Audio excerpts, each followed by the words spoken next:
Hi there. Let's look at some review of our exponent rules. And so we'll start with some easier ones that you might have seen clear back in Algebra 1, get into some tougher ones by the end. You can print the note sheet off of Blackboard, or you can just take notes as we go. So all of these problems are on your note sheet. And so let's look at number 1. The first type of problem that we have here is something where we are multiplying. And so what's going on here is you've got a 3 n to the third times a 4n squared. And we begin by just multiplying the coefficients together. So the 3 times the 4 gets us a 12. All right?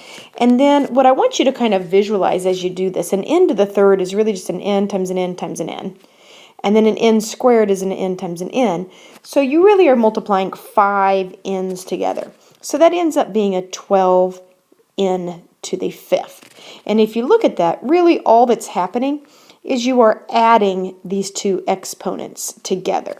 So anytime we multiply like this, we're going to end up adding our exponents.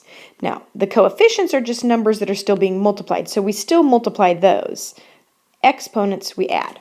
Okay, so let's look at number 2. So if you multiply your coefficients, you'll get a 3 times 3. And then if you look at your exponents, you're going to have to add those. Now, typically we do these variables alphabetically, so I'm going to start with my u's, and since I have a u cubed times a u squared, that's going to end up a u to the fifth. And on the v, this v is assumed to have a 1 on it, even though it's not there, so then I'm going to end up with a v to the third, because I've got a 1 plus 2 on my exponents.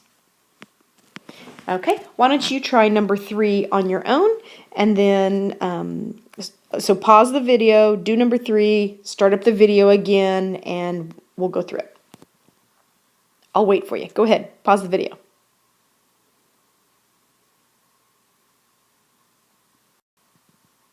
All right, hopefully this is what you got.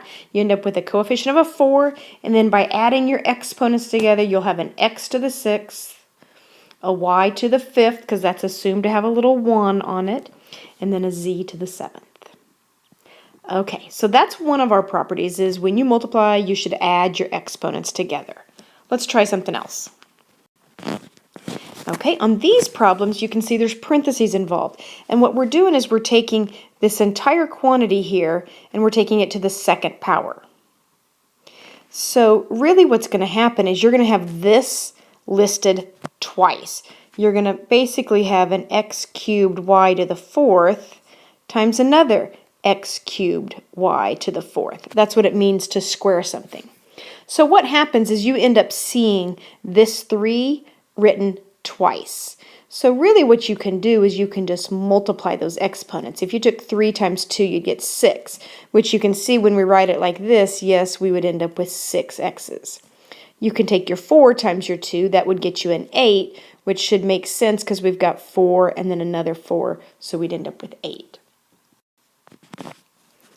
So our final answer on this, and I probably wouldn't even mess with writing this. I'm not going to take the time futuristically to write that all out. I'm just going to know that I have to take my exponents and I have to multiply them. All right, so let's look at number 5. A little bit trickier, because you have both of those properties thrown in there. Now we've got multiplication, but we also have this parenthesis set here taken to a power. So you kind of do order of operations, so I'm going to do this exponent on this before I worry about that multiplication. So I have a negative 2u squared, and then here I'm going to multiply my exponents, so it'll be a u to the 12th, v to the 16th. And really all that's happening here is everything is just getting multiplied. That's multiplied, there's a little multiplication going on in there. And so you multiply anything that you can. So coefficient-wise, I just have the negative 2. And then I'm going to do the u's. Remember your property is to add your exponents. So it'll be a u to the 14th and then the v to the 16th. Okay, so now throughout the videos as you watch these, you'll find that I'll have you pause it and try one on your own, just like we would in class. You really need to take the time to do that. It's so easy to watch me sit there and do it, but until you force yourself to watch, or to actually give it a shot without following along and watching someone else, It's a little trickier. So give it a shot. Do number 6 on your own. And so I'll always wait. So take the time, pause the video, start it up again when you're ready.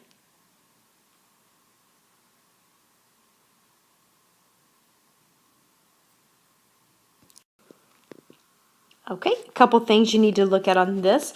This negative is really like a -1 sitting in front of here. And if you cube a -1, it's going to end up staying negative. If that happened to be an even exponent right there, then that negative would go away. But in this case, it stays. And then you'd have this on your powers. And you'd come back and go ahead and multiply that together. There's your answer. All right, let's try something different. What happens when you have fractions? Okay, so on fractions, what's going on here, and I'm going to show you number 8 first of all, so that you can kind of see what's happening. So I'm going to come over here. When you see a 2v to the 4th u cubed, here's what this really is. It's a v times a v times a v times a v times a u times a u times a u, all over a v and another u and another u. Okay, so what you would typically do if you had something like that is you'd start reducing things. Those two would reduce. These u's here could reduce. These u's could reduce. Anytime you reduce something, you're supposed to leave 1 in its place. We get kind of lazy and don't do that, but just always know that that's there. Okay, so what's left then when you have everything reduced is a 2v to the 3rd, a u. I guess I could have written my u first and done it alphabetically. Either way. But everything canceled out in the denominator, so I don't even end up with a fraction anymore, and this is my final answer. Now, we certainly don't want to write that all out all the time, so you kind of want to envision that, though, and say, okay, well, if I have 4 v's on top and I have 1 on bottom, that one's going to cancel, and I'd only have 3 left on top. That's where that's coming from. All right, I've got 3 u's on the top, 2 on the bottom. I'd cancel until the only one that I have left is on top. So kind of envision that going on. You don't have to show all of that work. Okay, so let's go back and let's look at number 7 then. So we start off with our coefficients, and we have this negative out in front. I'll just leave it there. And a 4 divided by 2, well, that's just a 2. And then when we look at our u's, okay, so I've got 2 of them on top. One of those is going to cancel with this one that's on the bottom, and so then you'd end up with just a u on top. And then the v cubed that's in the denominator doesn't have anything to cancel with, so it's just going to stay down there as a v cubed. Okay, so once again, I want you to give it a shot with number 9 here. You work through number 9, see if you can figure it out. Pause the video for now, turn it back on when you're ready.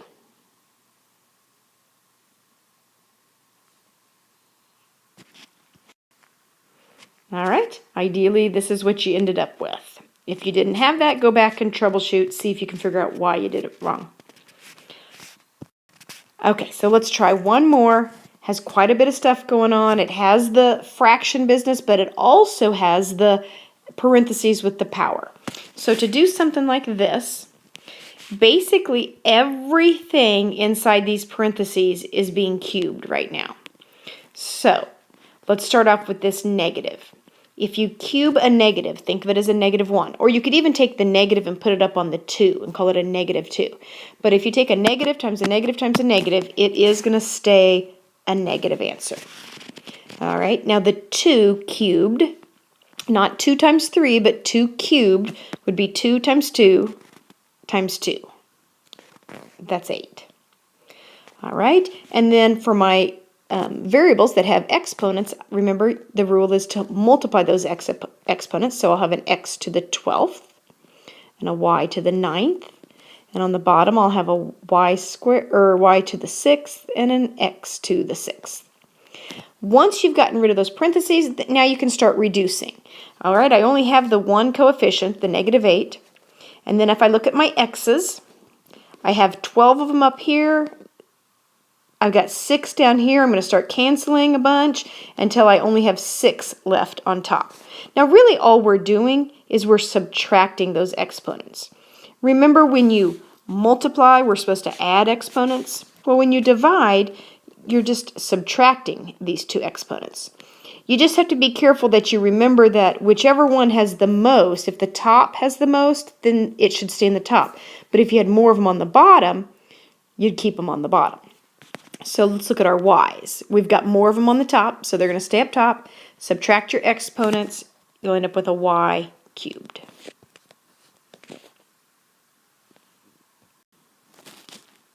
All right, so knowing kind of what those rules are and understanding what's actually going on as far as the canceling, that's always helpful. So if you look at something like number 11, it's real basic. You got an x cubed over an x cubed. Well, this is actually going to cancel with this, and remember you put ones in their place, so really that just reduces to 1. Okay, another way to look at that would be to do that rule thing where you're supposed to subtract your exponents. So 3 minus 3 would be a 0, so it's an x to the 0. So in fact, anytime you take something to the 0 power, it's always going to be the equivalent of 1. And so we really just write that as 1. Anytime we see something to the 0, we replace it with a 1. So number 12 here, m to the 0, that's just 1. You could try it in your calculator. 7 to the 0 is 1. 200 to the 0 is 1. All right, the other thing that's going to happen, kind of funny, is that on number 13 here, if you think about what we have been doing, we've got 3 y's on top and 7 on the bottom, so we're going to start canceling, and we'd end up with 4 extras, but notice that they are on the bottom. So it would look like that. Okay, that's the equivalent of doing the property where you just subtract your exponents. But what would happen on this one, and that hasn't really happened to us yet, but if you take 3 minus 7, we actually get a negative 4. And so anytime we get a negative exponent, what's really going on is that just means you have more of them on the bottom, and so that's where you want to leave them. We don't really like to leave negative exponents in our answer, so we will always convert those and shift those to the denominator and turn it into a fraction. So if you look at number 14, I could subtract my exponents. I would get a negative 4, but that's just telling me that I have more of them on the bottom. So you'd write it like this. Now, if you happen to have a negative exponent and have it be in the denominator, I always just think of exponents, negative exponents, as meaning, hey, it's in the wrong place. So if you have a negative exponent on top, it's going to shift to the denominator. If it's in the denominator, it's going to shift to the numerator. All right, so let's practice with some negative exponents here. Now, our final answer should only have positive exponents. So looking at number 15. We start, this kind of goes back to that first rule. We're just multiplying here. So multiply your coefficients, 4 times 4. And now we're going to add our exponents because that's the rule when we multiply. So I have a y to the first and a y to the first. So it's going to give me a y to the second. And then my x, if I add my exponents here, is going to end up being a negative 1, which is my clue. Oh, I've got to shift that. That needs to go to the denominator. So my final answer, 16y squared over x. Okay, let's try one more of those together. So on 16, I'm going to multiply my coefficients, 4 times negative 3, add my exponents. So it'll be an x to the 5th and a y to the negative 5th. And then anything that has a negative exponent has to move. So my negative 12x to the 5th stays put, but that y is going to have to go to the denominator. So y to the 5th in the denominator. Okay, so now that we've done a couple of those, you try number 17 on your own. Pause the video, turn it on when you're ready.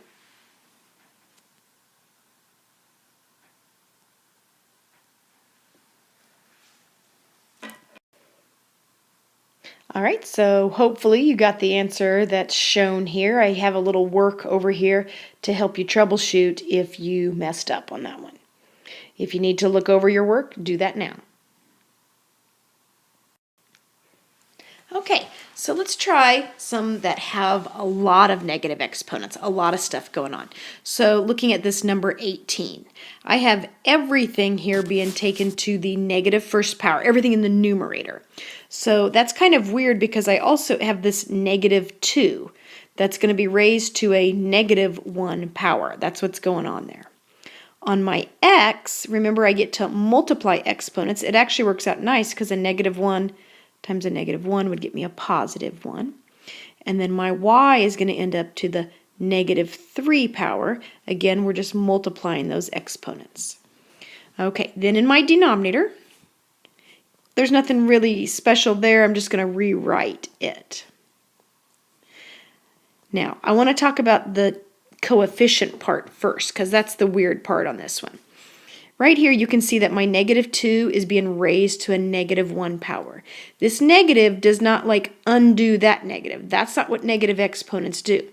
Remember, negative exponents means, hey, you need to shift it. So this negative 2 that I have right here actually needs to shift to the denominator. So I'm going to move that down, and it's going to end up being a negative 2. And I can write it to the first power, but that's really just a negative 2. Okay, so then that's going to be gone. All right, I'll work on my x's. Those look decent, but my y's, both of these have negative exponents. So it looks like these are going to have to shift down, while this one has to shift up. So let's rewrite that and see what we end up with. So in the, as far as the coefficients, I brought this negative 2 down, and it's getting multiplied by another negative 2, so that's going to get me a positive 4 in my denominator. And then for my x's, I've got 1 on top, 3 on bottom. That would reduce to an x squared. And then my y's shifted. I end up with a y to the first power, that's going to be on the top, and a y cubed on the bottom. Okay, now we are going to reduce those y's. So this one's going to cancel out entirely with one of those. So I'm going to end up with just a 1 on the top, 4x squared y to the second. All right, let's try another one. Let's do number 21. This time the negative 1 is going on absolutely everything here in this fraction. So I'm going to end up with a 2 to the negative 1, a u to the negative 3, v, okay, 0 times negative 1 is still 0. And then my u, this is also going to get that negative 1 power, so it's going to do a negative 2. And now I'm going to shift everything. So my 2 to the negative 1 is going to go to the bottom, so it's 2 to the first on the bottom. My u to the negative third is going to go to the bottom. Remember, when you shift it, that gets rid of the negative exponent. The v to the 0 is just 1. Not v to the 1, but just 1. So that's going to go away. And then the u squared that I have on the bottom is going to go to the top. And if you look at kind of what happened here, really, when you took that whole fraction to the negative 1 power, it just flipped the fraction. My u squared is now on top. My 2u cubed is now on the bottom. The v to the 0 just kind of canceled out on me. All right. Last thing, let's go ahead and reduce that. Final answer should be 1 over 2u. All right, so here's the last one. I thought we'd do some of these crazy hard ones, but I kind of want you to try them now, knowing these rules. Can you work through each one of these and try it on your own? Pause the video, then check back and see how you did.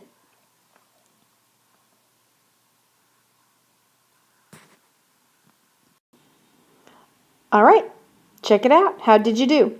All right, this one was kind of fun. Well, I say it was fun, you know. It's all perspective, but you do all this stuff, and I don't know if you did a whole bunch of work, but in the end, you're just taking this entire thing to the 0 power. That's just going to get you a 1. This one has a lot of, I like this one. You have some of these on your assignment where you'll take that 4 to everything, and then anything with a negative exponent, you got to move. All right, hopefully that worked out all right for you. Go ahead and give your homework a shot. Good luck.